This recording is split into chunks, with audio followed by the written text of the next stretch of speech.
போட்டுக்கலாம். தண்ணி ஊத்திக்கலாம். உப்பு போட்டுக்கலாம். கட்டி இல்லாம மிக்ஸ் பண்ணிக்கலாம்.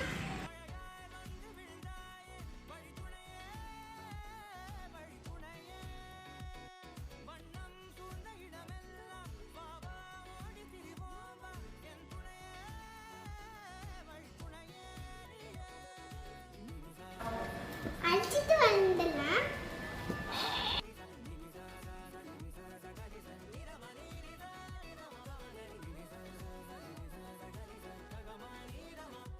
பாகு ஊத்திக்கலாம்.